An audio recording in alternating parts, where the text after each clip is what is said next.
Hello, welcome to the Counterattack playthrough series. We're continuing with our playthrough of Scenario A, the Guards Counterattack from Advanced Squad Leader, using the Beyond Valor module.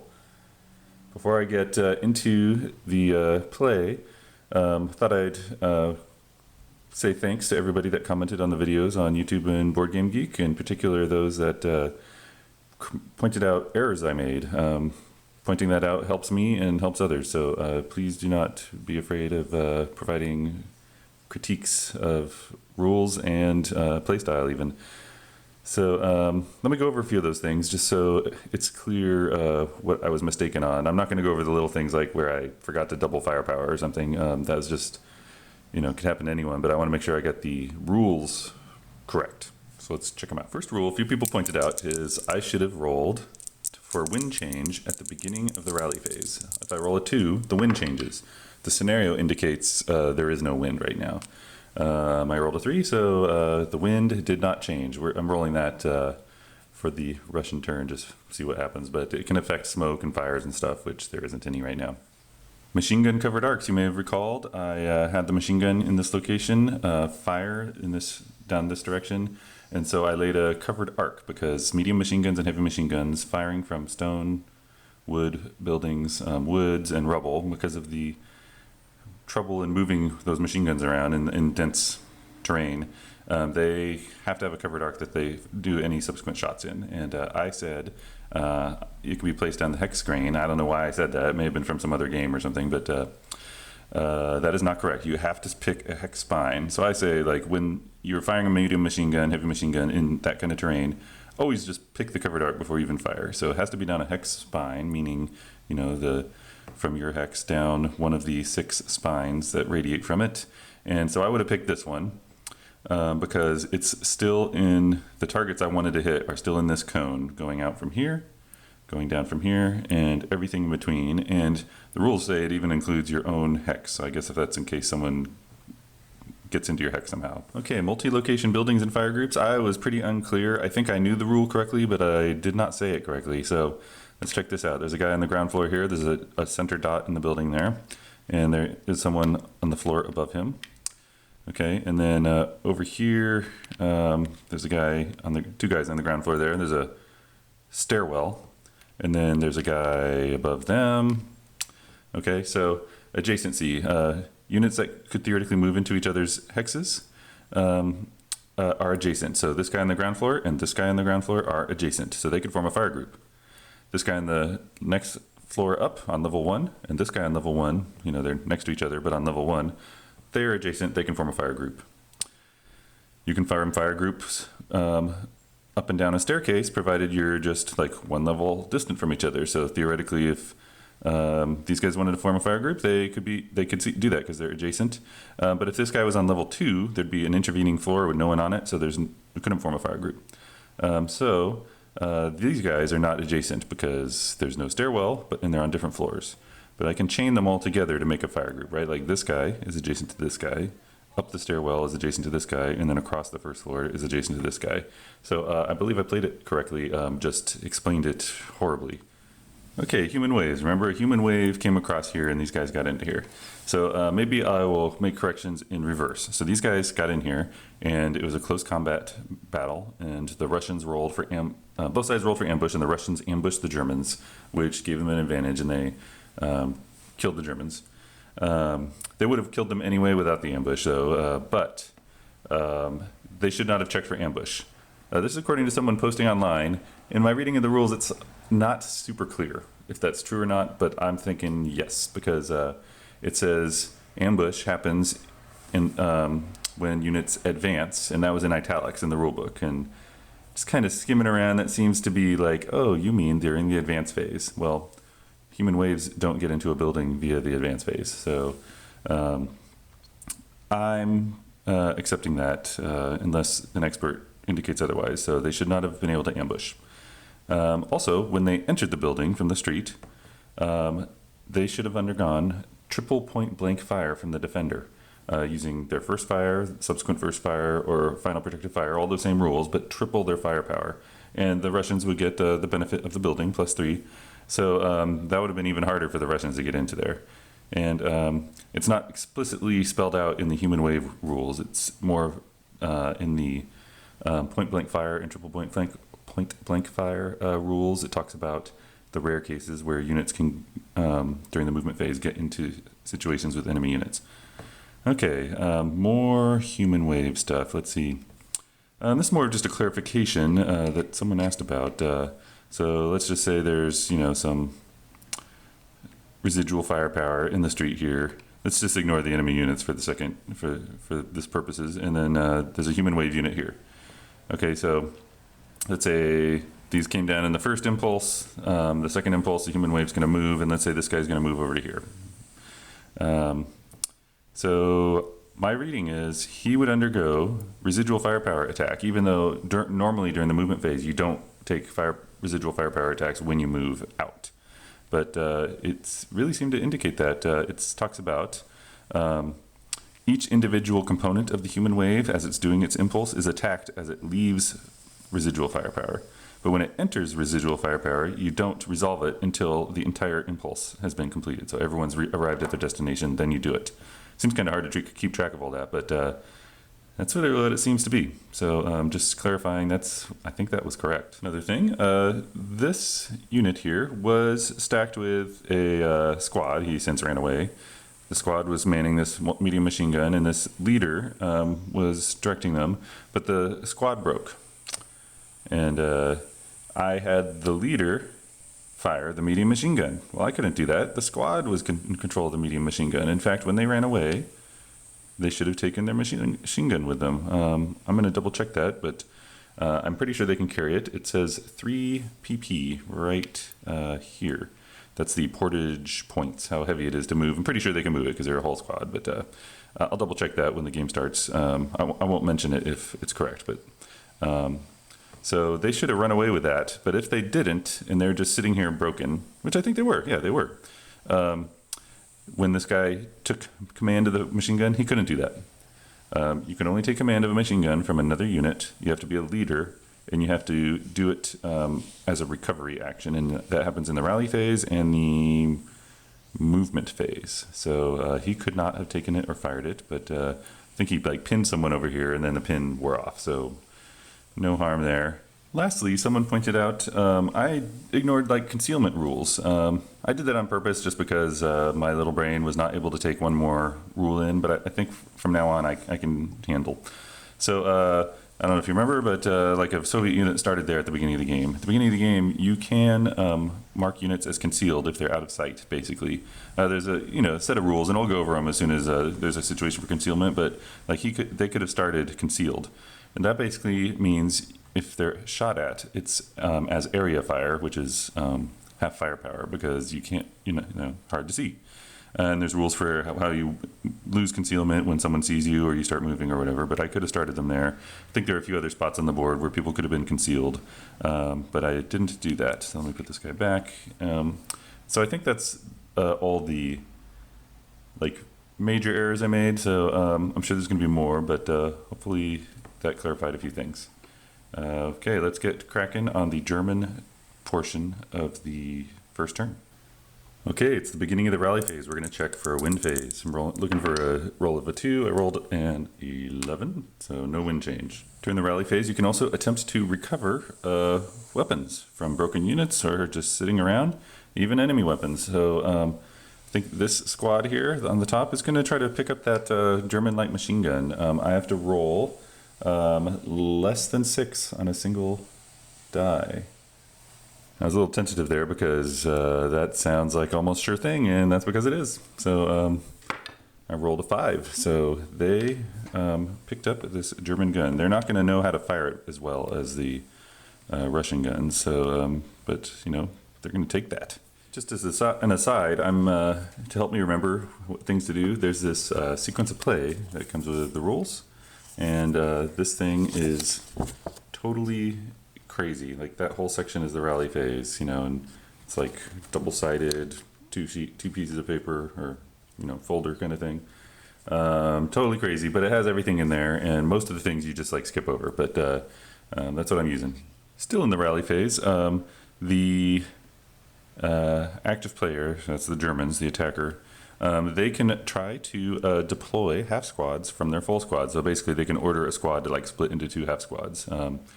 The Russians, in general, are not allowed to do that. Certain case there, I think it's if they're guards, and there are guards here, which are all scattered to the winds here. But so this guy's not with any squads, but this guy is. He could order them to split into half squads. It's not a sure thing. You have to try it, roll a die, or do a check, basically. This guy could do it too, but I don't really want to do it. I think we're good right now, but maybe if this is a larger map, I might do that. Okay, now for what the rally phase gets its name for. We're going to try to rally, guys. We'll do the Germans first, but the Russians also get to attempt to rally. So basically, we check around for units that are broken. So broken unit there. And I'm looking at their morale levels as well. So this guy's morale is 7. There's not a box around it. So that means he cannot rally himself. You need a leader to rally someone if they don't have a box. And most units do not have boxes. So I'm just seeing what we got under here. So, oh yeah, their leader died. So those guys are hurting there. If I remember correctly, there's someone down here that's broken. They're with a leader. Yep, broken. Okay, so I should just left all these open like this so we can see. Okay, so first, let's do. Well, let's try to rally up here first. So, a unit cannot self-rally if it doesn't have a box. So, but if it's with a leader, the leader can attempt to, and the leader's not broken. The leader can attempt to rally everyone in that location. So he's going to attempt to rally them, and that just means he's telling them, "Hey, get going." And so they're going to try to roll their morale or less. So I have to roll 7 or less. You get -1 on your die roll, which is good if you're in a building, woods, and some other kinds of terrain. Okay, so they rolled a 7. That's a -1. So they rally. Oh, but they're desperate. So I have to add +4 to that die roll, so it's actually a 10. They do not rally. Okay, so I guess I should clean this mess up. At the end of the rally phase, all desperation morale markers come off. So I'm just going to take it off right now, and because don't need to revisit this guy. Okay, down here. So there's no leader with this guy, and there's no leader with these two guys. So they cannot, they're unrallyable, except the attacker during the rally phase, which is the Germans, gets 1 free attempt to rally on someone that's not self-rally capable. So this guy I think I'm okay with. There's a leader here, he can come over and get ready to rally. These guys are more hurting. They're farther away from leaders. This side is pretty weak, so are the Russians, but I'm going to try to rally this guy on top. So he's going to get a -1 because he's in the woods, but he's also desperate. We rolled a 9, +4, -1, so he did not rally as well. So we'll clean these guys up. Okay. So no Germans rallied. I removed the desperation morale markers for the Germans. Now let's process the Russians. By the way, rally phase is color-coded blue, so that's why desperation morale markers are blue text on white. You're supposed to remove it at the end, but I think it's okay to remove it as I go. So let's start with this leader. Okay, so he's going to try to rally these guys. One thing, if a leader was broken, he's not, but if he was broken, he has self-rally capability. So what you would do is you try to rally him first. If he rallied, he can then use his modifier to help his guys rally. But he's already not broken, so, oh, these guys aren't broken. So if they were broken, he could give them -2 to their modifier. Okay, I thought that machine gun was a desperation morale marker. So we'll start, now all these guys over here, they're not self-rally capable. Some of them have horrible morale. We need to try to get these guys back in the battle. There's no leaders, and they're not the attacker, so they can't even do a free self-rally. They're gonna have to wait for the Russian turn. So having your human wave just completely obliterated is not good. Okay, we got their desperation morale markers off of them, and that ends the rally phase. So now for the prep fire phase. I'm not so sure if I want to do any. I guess there's a little bit I want to do. But really the Germans need to like kind of shuffle around to try to make sure the Russians can't cross any other streets safely. One little strategy I read about that I want to point out though. Some people speak of it with disdain. It's called skulking. So, during, let's say I'd prep fired with these guys against over here, like someone over here. Okay, they're marked with prep fire. Then the enemy turn eventually comes up, and this is their defensive fire phase. They fire back, possibly wounding them, and then in the next turn, like the Russians' turn, those guys you might be broken still, and they can come over and attack easily. So skulking is like during your movement phase, you move away from the enemy so they can't see you. So let's just say they did that. Their defensive fire phase, they wouldn't see anyone to shoot at, and theoretically. And then in your advance phase, you move back. So that's a skulk. And I see people doing it all the time, like veterans. So I guess it's acceptable, but some people think not. Anyway, I'm just pointing that out. That crossed my mind when I was trying to decide, do I want to prep fire or do I want to skulk or just sit there? I think I want to prep fire though, because I'm a noob. Is this machine gun up here? It's kind of a juicy target. Try to knock them out. They're in a stone building, but there's 2 squads here in a wooden building. So I think I'm going to make a fire group. So there's 4 there. They don't have the light machine gun, unfortunately. It's on a broken unit. 4 there, a 4 there, and this light machine gun. Yeah, so I think we're going to do an 11 firepower attack against these units here. They're going to have plus 2 for the terrain.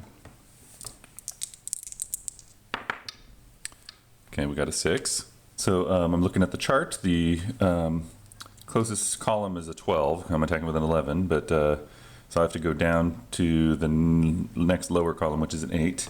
And the result is a normal morale check on the defenders. Okay, so that's good. So here's the noob move. I'm not going to unwind it or anything, but here's the noob move. Is that I had a choice between 8 firepower column and 12 firepower column. So throwing in, I already had 8, so if throwing in my machine gun didn't do anything, right? It didn't increase my odds by any means. In fact, I didn't even roll its rate of fire, so it can't be used again. So that's a noob thing, so I should have held it out. And that is why there's another infantry fire table, which has a lot more numbers, maybe all numbers, I haven't really examined it, in between. So like 11 would actually matter, and the machine gun would matter. So in the next scenario I do, I'm going to stick with the fire table for this scenario, but next scenario I do, I'm going to do that other fire table, because yeah, that was kind of silly. Firing a machine gun has no effect. Anyway, so we have to do a normal morale check on these guys. We'll do their 7s, so I'm going to do the top guy first. He got a 7, so he's pinned. Go to the next guy. He got a 6, so he passes. And you'll note that I rolled 2 6s, so let's pin that guy and then process 2 sniper attacks. Pinned, half firepower. Okay, now we'll process that was a German attack, so we'll do the Russian sniper. We're looking for a 1 or a 2 on a single die roll, got a 5, so he's not activated. Okay, now I'm looking for a 1 or a 2 on the German sniper. Got a 6, not activated. And these guys are marked prep fire, because this attack is really taking over the entire course of the turn. Okay, another prep fire attack, so I feel like as the Germans I should be prep firing, because there's not much maneuver I want to do other than like scooching leaders around. So maybe someone can tell me what they would have thought would be better. So this guy on the ground floor, 4, 6, 7 guy, he can't see his leader. Let's see, I guess he can talk to him up the stairs, but leader's not participating. So 4, 6, 7 plus this 4, 6, 7 and this machine gun. Nope, I'm gonna not be stupid second time. So we're gonna do an 8 firepower attack against that building. It's a +3 because it's stone. I'm attacking that lower level because there's 2 guys there. Got a really good roll, a 3. Not rate of fire though on the gun, which is a 1. The red die would have had to be a 1. I wasn't using it anyway, right? So that results in a +2 morale check. So we'll do the top guy first. He rolled a 10, +2 is 12. Means he's going to break, but also be downgraded in quality. So he's going from a 447 as a 1 to a 426. So all those numbers are less than 447, and at least 1 is lower, so 2 are lower, and it's 1 level down. There's no second line quality Soviets as far as I can tell. So he breaks, and after being downgraded in quality. Okay, next guy. By the way, if I didn't say it, he's going down in quality because the die roll, the difference between what he had to roll and how far he missed his morale check roll was greater than the Soviets' experience level rating. So next guy, he rolled a 7, plus 2 is 9. So he breaks but does not downgrade. So I'm glad I did that prep fire attack. Germans don't really want to capture the building, they just want to keep the Soviets weak. So, okay, cool. I'll mark these guys with prep fire, and but leave the light machine gun unfired, but I'll probably fire it. I don't know, maybe I won't fire it. You always risk breaking your machine guns when you fire. It's 1 in 36 chance for this one because you have to roll 12, but you know, could happen. So this guy's prep fired. We'll just leave their machine gun like this. Now over here, I do not know how to deal with this situation. So got some really strong Russian leader, some elite forces here. Do I prep fire on them right now? Like that would be an 8 plus these guys from here, 8 because it's point blank fire, and this guy would join in at 4. So there'd be a 12 against 12 with a plus 3 roll. So you know, if I rolled a 7, which would be the typical average roll, I guess the most likely roll, the best I can do is those guys might be pinned if I'm lucky and roll less than 7. They would undergo normal morale checks. It doesn't seem good, but if I wait, like these guys on their turn are going to get point blank fire back. They could just pick those guys off one by one. But you know, maybe if I just put another German squad here and yeah, let them pick them off one by one, it's going to take, you know, that would take 3 turns to clear that building. So I'd be preventing them, making it hard for them to clear that building, and maybe I can even like run upstairs, you know, and just keep a trickle going in there. So I think I'm gonna not prep fire. I think I'm done with the prep fire phase. Okay, now for the movement phase. So first move I want to make, this is sort of why I was prep firing, is that I want to get my Germans rallied and get leaders doing stuff. Now one negative of prep firing, like I put 2 guys under here under desperation morale, a guy under here under desperation morale. I have no one else that could like go rush them, right? Probably wouldn't want to do it anyway. I just want to hold my buildings, but you know, they're vulnerable, but can't do anything about it. So anyway, I think I want this leader. He's going to move. Now I could say I want him to assault move, which would let him move 1 location. And if these guys chose to fire on him, they can see him. If they chose to fire on him, he could he would not have a -1 modifier for not using assault movement. But all he could do, I want to get him back here to rally this guy. Worst case, go get the machine gun, although it's too heavy for him. So it's going to take 2 moves. So he's not going to use assault movement. He's going to go 1 down to here on the ground floor. And then these guys get to decide if they're going to fire. Yeah, they're going to fire at that location. He spent 2 movement points to get there. Now, I can't chain all these guys into one big fire group because everyone down here where the stairwell is, they're broken. So they can't chain like these 2 guys on the top over to that guy. So I think this will be a 8 firepower fire group against +3 building. They rolled an 8. 8 plus 3 is no effect. Now, what's interesting is this guy was moving without using assault movement. But he was in good terrain, so he doesn't have a open terrain negative modifier, but he does have a negative modifier for moving. Well, these guys are also in the location and they're not moving. What does that mean? Well, it just means you have to be mindful when you're looking at the effects. Like, you roll your die, you look at the chart, and you look at what the die roll is for this guy with the -1, and you look at it when you're looking at it for this guy. Well, you don't give him the -1, so you might end up using multiple rows of the chart. So he's good, and then he's going to spend. So that was 2 movement points spent to get in there, and they did a first fire. I'm not even sure if this is a good idea what I'm doing.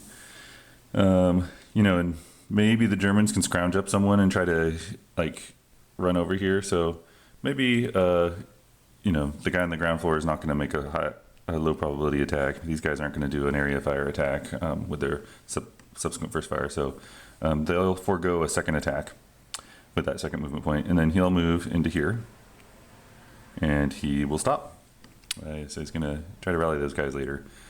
He could spend, he has 6 movement points. He could spend a movement point to try to take that machine gun from them, but it's a heavy machine gun. It's heavy in terms of weight. So I think he'll just try to rally on the next rally phase. And we don't need this level anymore. Okay, more moves. This leader back here. He also actually has this heavy machine gun here too, with a squad. Well, my main thinking here is I want to get him into here, just to rally those 2 squads over there. I'm a little nervous about what's going on, so at a minimum, I'm going to move him. Do I want him to move that squad with him, or just keep it here? This is a objective for the Soviets. You can just barely see these guys over here. Don't think it's very useful there, but I'm going to have the leader go by himself. So he's going to go 6 movement points because he's the leader. He's going to go 1, 2, 3, 4, 5. Okay. And then these guys, they're going to move. I think they're going to go 1, 2. Well, let me see. This is a pretty heavy machine gun. 4 portage points. Let me see what the rules are for that. Yeah, so this has 4 portage points worth of weight. A squad can only carry 3 without detriment. For every portage point exceeding your amount, you lose a movement point. So these guys would only have 3 movement points instead of 4. The leader, if he was moving with them, he can contribute 1 portage point worth of, I don't even know what it's called, carrying capacity or something. So together they can carry this thing without losing movement points. So they're only going to have 3 movement points. I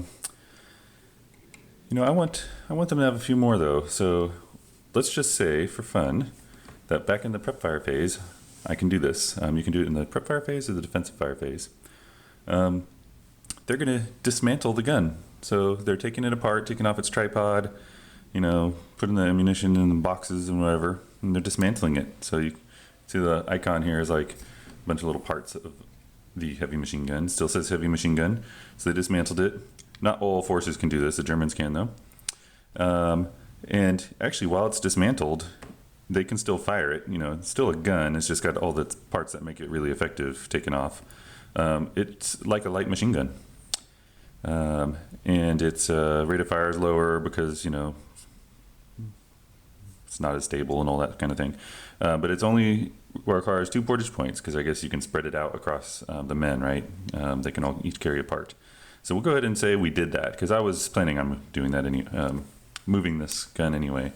So, okay, so that's only 2 portage points, which is less than the squad's max. So they're going to go 1, 2, 3.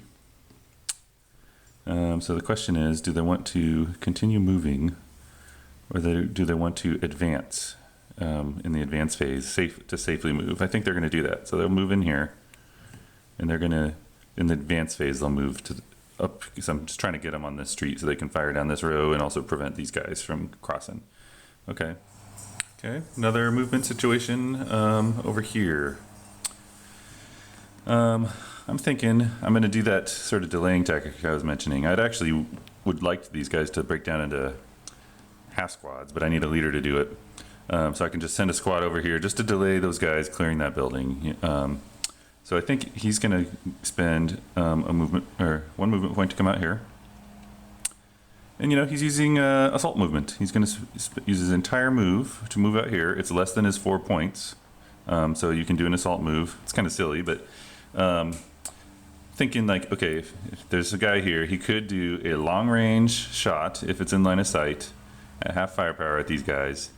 And I want them to stop in the street so in the advanced phase it can move in here and he can't shoot at them. So, yes, do that. I don't think they have line of sight, but if they did, I don't think I would take that shot. Okay, so I'm back to these guys. What to do? Do I skulk? This guy, because this guy's gonna be able to fire at full firepower and the defensive fire phase. It seems cheesy, but I guess you can imagine they're like along this side of the building here, looking out the windows over to here, and then they're gonna like, come back here and because the Russians start firing out at them, and then when the firing lulls, they come back here. I don't know. I feel like people do it, so I should do it. So I think he's going to assault move out to here. Okay, and do I really want to do that? This machine gun might be able to see it, so maybe that's not good. I could just assault move over here. But then this guy would be allowed to fire. He'd have a minus. Well, there would be no minuses. Are there any stairwells around here? Nope. Skip it. He's just going to stay put. Stay in put. That's the end of the movement phase.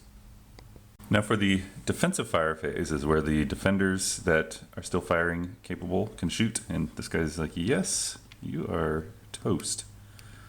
So probably should have skulked him, but this is going to be an attack. 12. Yeah, I should have done it. I'm not going to roll it back then.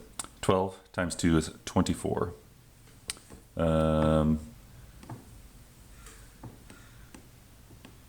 not going to use the machine gun. 24 minus 2, but plus 3 into the building. Rolled an 8. 8 on the 24 is 2 MC, but minus 2 for the leadership and plus 3 for the building. That's a plus 1, so it's still 2 MC.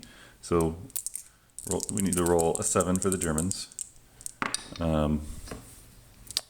They rolled a 10 plus 2 is 12. Okay, well their 12 is 5 greater than their experience level, than their morale. And their experience level rating is 4, so 5 is greater than 4. So they degrade down to a second level infantry, second line. And they break. And they are desperate. Okay, and then this guy is marked final fire, and he can't fire again. Okay, let's find some more defensive fire. Looking up here. So these guys are marked first fire, so they can only fire against someone adjacent. This guy though is good. If I remember correctly, these guys down here are broken. Yep. So this guy on the ground floor, might as well fire over here. That's a low odds shot.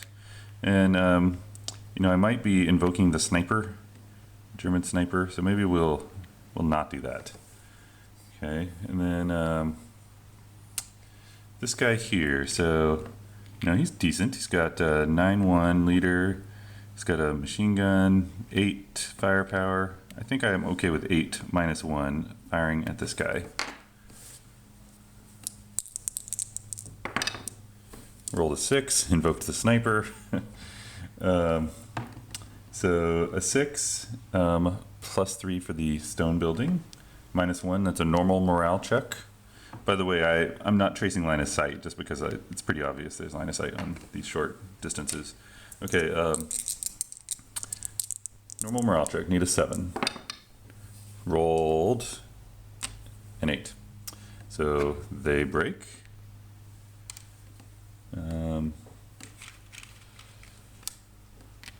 Flip this over.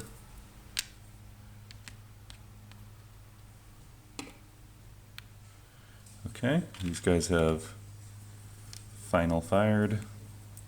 Okay, let's see if the German sniper is active, 1 or 2. Got a 6, lucked out. Russian machine gun did not maintain rate of fire. So that's that. The only other option is yet another like low chance of firing over here. So I think we're gonna call that the defensive fire phase. And we can remove all these items here. All right, the next phase is the advancing fire phase. And the only unit that really could do anything is this one, but I don't want to do a low odds attack that might spawn a sniper counterattack. So basically we'll skip that phase. And we remove the prep fire counters. And start the route phase. So Germans first. So we have this guy here.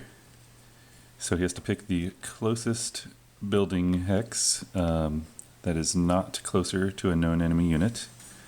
And it looks like this one. So he has no choice in the matter. He has to go there. Yeah, it doesn't look like it would be going any closer to a known enemy unit. These guys are all... Well, let's see. What is this one? Well, he can't see this guy, pretty sure. Here, I'll just check for fun. Yeah, so it traces right across the corner of this building. So he cannot see that guy, so it's not known. So he would route in this direction. Now he sees it, but he can stop moving here.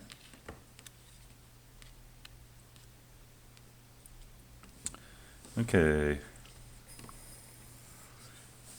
These guys, they're already in a building. The other one had to move because he was adjacent to enemies. Already in a building, but maybe we'll route like this. So there's no known enemy units in this direction. So go 1, 2. Trying to get out of enemy sight.